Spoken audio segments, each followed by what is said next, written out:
Hello and welcome to some more Star Citizen news. We're going to do one of these every week, every Saturday. We're going to be taking a look at a summary of the news, sort of compacting it down. If you're only going to watch one Star Citizen video a week about what's going on with the game and the news and everything, then the idea is that this would be the one you would watch. Let's start with Alpha 3.24 updates, the cargo patch. This might be going to Wave 2 on the PTU by the time you see this. There was a new patch that basically had CIG saying if the fixes hold and it's stable still, it will go out to wider PTU on Saturday. This fixed tons of bugs, absolute tons of bugs, from elevators to hangars to cargo, to crashes, kiosks, lots and lots of stuff. I don't actually know how this patch is holding up yet because I haven't had a chance to play it very much. I will be playing it over the weekend. CIG are planning to run the Blockade Runner event for the PTU as well if the patch is holding up well. In addition to lots of fixes, they also updated rank on certain hauling missions to improve progression,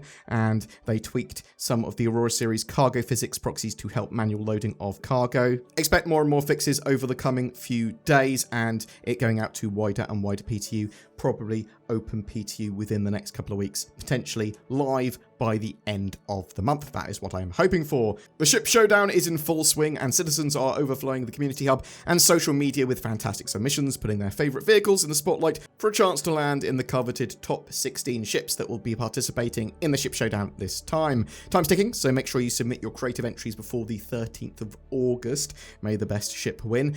Phase 2, the 1v1 sort of votes start on the 15th of August on Thursday, so bear that in mind. That's when the sort of main event kicks off. There's going to be a free fly, so you can test out all of these ships and purchase them all. There's going to be a sale. The top 4 ships in the ship showdown will have some cool stuff made for them at the Intergalactic Aerospace Expo, and owners get that stuff for free. Roadmap update. So there was nothing new in this week's just gone roadmap update, but CIG basically said that the next roadmap update would be a big one, including progress tracker updates and further out plans for patches and things. Not sure exactly how much we're going to be getting, but it's going to be at least the start of what we've been waiting for when it comes to roadmap updates and progress tracker updates, and that should be on the 21st of August we get that. But yeah, big roadmap promise there. I say big promise. Them saying they're going to update the roadmap to a degree, and that will have a good amount of information on it. Really looking forward to it. In Inside Star Citizen, just gone, it was playing with fire. This looked at Alpha 4.0 and its implementation of fire. It's just the inside of ships at this stage, and part of component damage and destruction or areas taking certain types of damage can set fires ablaze. Fire will start to spread, and it will be slow to start with. It will consume oxygen, damage areas, sort of consume fuel as it goes, destroy components. There are fire extinguishers on ships with interiors that can be used to put these out. Also, turning off life support or venting into space can put these fires out as well. I've got a video on that. I'm not sure if it's up yet. It probably will be up by the time you see this video, that will go over the Inside Star Citizen fire stuff and any more details we have of that in a bit more detail, so check that out.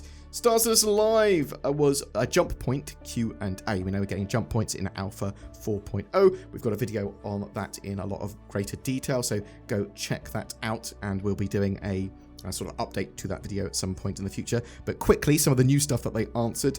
They have systems to prevent jump point blockading and trolling. They're sort of evolving that at the moment. There's multiple exit points when you come out of a jump point, so you're not all in a predictable area. You can't lie in wait and sort of then ambush someone, although I suppose you could detect if they're nearby.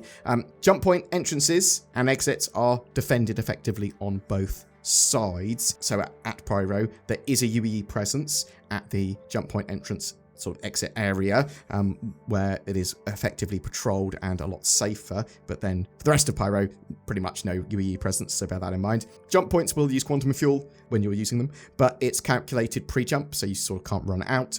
You won't be able to choose to stop when you're in a jump point, though they do have plans to kick you out if you take too much distortion damage from hitting the sides or obstacles when you're in the jump point. But you will be in a pretty terrible situation if that happens. You'll be far out on the edge of one of the star systems you're going from or to. You almost certainly will be needing rescue. It's going to take a lot of fuel to get back to where you want to go, that sort of stuff. So it's not an ideal situation to get kicked out of a jump point. Ship size and jump drive installed will affect your experience. They are going to be looking at other jump points and their security in the future. So some might be having really hefty protection, others a little lighter. You can't currently tow a ship through a jump point. They are planning out transient jump points. Obviously, those aren't going to have protection on either side for the most part. Carracks, for example, are going to be able to be very good at tracking these sort of temporary jump points down and then mapping them. We're getting all of that cool stuff for jump points in 4.0. I say all that cool stuff. Obviously, they're going to be expanding that out and there'll be more jump points in the future, but Pyro Stand and Pyro, entry and exit and all that sort of stuff, all coming with 4.0. The monthly reports came out. Now, I've got a video on the Star Citizen Persistent Universe one already, so go check that one out. There will be a Squadron 42 one coming out shortly. Lots of new ships and that sort of stuff. Lots of work towards 4.0 and beyond in those. This week's sneak peek I did want to talk about that was from the newsletter. The caption had it as put it all on red. So we can see here it's black and red, so it's like a, a roulette board or whatever. But minor potential spoiler, I think this might be the Crusader starter ship that's been rumoured for a little while now, and this might have been shown off very briefly at CitizenCon 2023. We should know more in the coming weeks. I believe this should be coming out by the Intergalactic Aerospace Expo in November, if not sooner. But boom, that's it for your updates today. I'm really interested to know, are you playing in the 3.24 PTU? What are your thoughts on the latest patch? And if you are able to play on the blockade runner missions, all that sort of stuff, then please tell me your experiences down below as well. What did you think of Fire? Are you liking the look of that? And it's sort of like, it is only quite a light implementation in 4.0 with basically it just being able to be started in inside ships, but you can actually set objects on fire and take them out of ships. I think it's going to be really interesting to see what we can actually try and set on fire in game beyond just within our ships. Are you excited for 4.0 coming out later this year and jump points and all that other content there? And what's your sort of expectation for getting a 3.24 live? When do you think that's going to happen? When are you expecting to see 4.0? What are you most excited about? What's your favorite ship? Ship Showdown. Whatever your thoughts or questions, I would love to hear from you in the comments below. You stand at the pearly gates. The winged being there weighs your sins against the weight of a feather. You are found wanting. Not a problem for nordvpn.com/BoredGamer though. Just change your location. Boom, you're in. Bypass your sin. Get nordvpn.com/BoredGamer. Probably not a tagline that Nord wants, bypass your sin, but that's what they're getting. Maybe they want one about its added security, privacy, or accessibility. Pah, everyone knows that. You get that at a touch of a button. Click these links below to get great deals on that VPN service.